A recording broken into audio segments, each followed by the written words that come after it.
सगळ्यात महत्त्वाचं तुम्ही 11 महिन्यापासून ज्या मागणीसाठी हे आंदोलन करतात, संघर्ष करतात, ते सगळे सोयरे, ती सगळे सोयरेची व्याख्या आणि मागणी आम्हाला मान्य नाही असं स्पष्ट प्रकाश आंबेडकर म्हणतात. ते कुठं सत्तेत येतात, त्यांना मान्य नाही.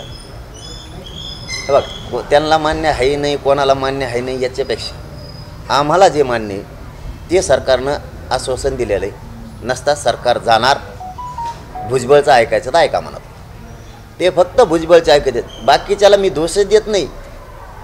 हे सगळं मुकादम ते टोळी मुकादम ऊस तोडायचा हे टोळ्या बांधतोय सगळ्या. मग त्याला बळ देण्याचं काम फडणवीस करते. त्यामुळे हे भोगावं लागणार आहे फक्त फडणवीसांना, यांच्या सगळ्यांमुळं भोगणार ते. नसतं आमची अंमलबजावणी सगळ्या सोयऱ्यांसह ठरलेल्या 8-9 मागण्या द्यायच्या, ज्या ठरलेल्या आहेत त्या 83 क्रमांकाला कुणबी आणि मराठा आहे. सरसकट मराठ्यांना कुणबी प्रमाणपत्र द्यायचे, गुन्हेसुद्धा सरसकट आहे. कुणबी नोंदी शोधायच्या बंद केल्यात. हे जे सगळे प्रश्न आहेत 3ही गॅजेट्सचं, हे सगळे सोडवायचे आम्हाला राजकारणाशी देणं घेणं नाही. नसता या लोकांमुळं राज्यातलं भाजप पूर्ण संपून फडणवीस साहेब मोकळे होणार. महाराष्ट्रात निजामी मराठ्यांकडून ओबीसीचं आरक्षण संपवण्याचा डाव करतात असा आरोप प्रकाश आंबेडकरांनी केला. त्यांच्यावर केला ना, ते देते उत्तर. ते मला माहीतच नाही ते निजाम कोण येतं, औरंगजेबाचं कोण येतं, कोणाचे कोण येतं. आम्हाला फक्त एवढंच माहिती आहे, आम्ही गरीब मराठी आहेत. गरीब मराठ्यांना ओबीसीतून आरक्षण मिळून द्यायचं आणि ते कसं देत नाही ते मी बघतो. शरद पवार आणि उद्धव पावसात भाषण केलं, पावसातल्या भाषणाचा एक उल्लेख केला, आपण नाव न घेता एका नेत्यावरती टीका केली. काय नेमकं? मग आता सगळे दुनियात पावसात भिजती, ते एकटेच भिजते. मग ते का नावसाच आहेत काय? आमचे शेतकरी बी भिजते पावसात, एखादा सरपंच बी भिजवतो पावसात. आम्ही जातीसाठी भिजायलो होतो. असं काय पर्टिक्युलर कोणाचं नावच आहे असं थोडंच आहे. शरद पवार आणि उद्धव ठाकरे यांना तुम्ही हिंमत करत नाही आरक्षणाबाबत, काय भूमिका आहे? कोण म्हणतंय तसं? प्रसाद लाड म्हणतायत असं. आणि दुसऱ्या बाजूने तुम्ही ज्यांनी आरक्षण दिलं फडणवीस यांना नेहमी टार्गेट करत राहता.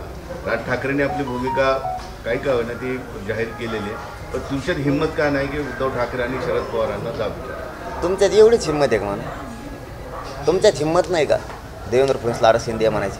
कवर दुसऱ्याचे घर दाखविता रे तुम्ही? ते बिगर कोकाचं असल्यासारखं कम वागा. रणका वागू नाही, कधी मर्दासारखं वागावं. सांगा ना देवेंद्र फडणवीसला, मराठ्यांनीच निवडून दिलंय ना, द्या म्हणा आरक्षण. कशाला लोकांच्या घरं दाखवता उगाच? याला बोलत नाही त्याला बोलत नाही. आम्ही 50 वेळेस सांगितलं तुम्हाला, आमचं कुणी वाटोळं केलेलं आहे मराठ्यांना चांगलं माहिती.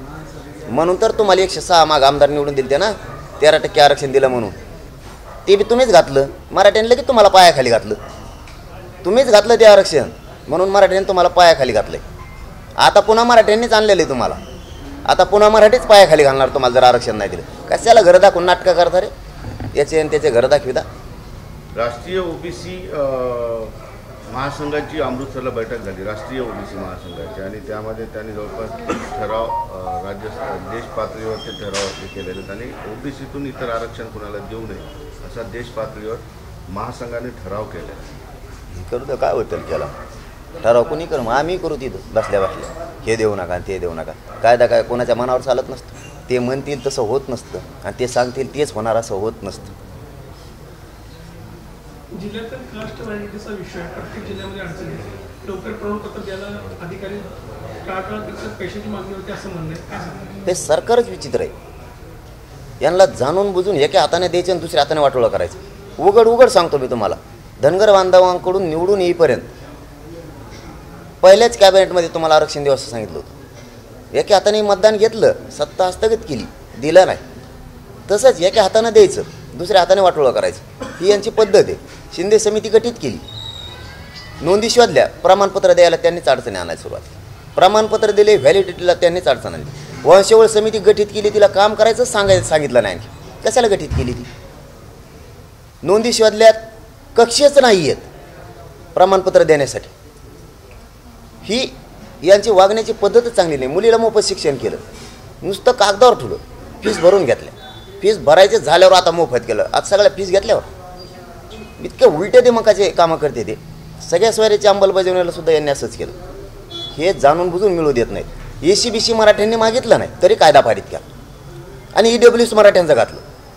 एकीकडून EWचंही प्रमाणपत्र मिळत नाही, त्याचाही फायदा होत नाही. रद्द केल्यामुळं SC-BCचं 10% आरक्षण दिलं, त्याची व्हॅलिडिटीची आट घालून ठेवली. व्हॅलिडिटी 1 महिन्याच्या आत निघत नाही आणि 3 राऊंडच्या आत पोरांना ते प्रमाणपत्र द्यायचं. तिथं अधिकाऱ्यांचे काही संप, काही अधिकारी जातीवादी, काही अधिकारी मुद्दाम देत नाहीत आणि सरकारचं वरून प्रेशर तातडीनं देऊन आण. म्हणजे तिन्ही बाजूने यांनी मराठ्यांचा वाटोळा करायचं ठरवलं. याची 10% मागणी नसून बळच लादलं. बरं लादू द्या. EWS रद्द केलं. तुम्हाला कुणी रद्द करायचं सांगितलं? जर SC-BCचा कायदा झाला म्हणून ते रद्द करावं लागलं तर SC-BCचा कायदाच करायचा नव्हता. तुम्ही 10% आरक्षण द्यायचंच नव्हतं. EWS आमच्या पोरांनी घेतलं असतं. म्हणजे हेच वाटोळे करणारे आणि हेच समजून सांगणारे परत. त्यामुळं लोकांच्या लक्षात आलं की यांनी 10% आरक्षण देऊन मराठ्यांचं वाटोळं केलं. कारण EWS त्यामुळं रद्द केलं. EWS रद्द करण्याची कोणाची मागणी नाही किंवा 10% आरक्षण देण्याची सुद्धा महाराष्ट्रातल्या एकाही मराठ्यांची मागणी नाही आहे. हे दोनही SC-BC देऊन वाटोळं केलं आणि EWS रद्द करून वाटोळं केलं. याला जबाबदार फक्त सरकार आहे आणि ही सगळी चाल देवेंद्र फडणवीस यांची.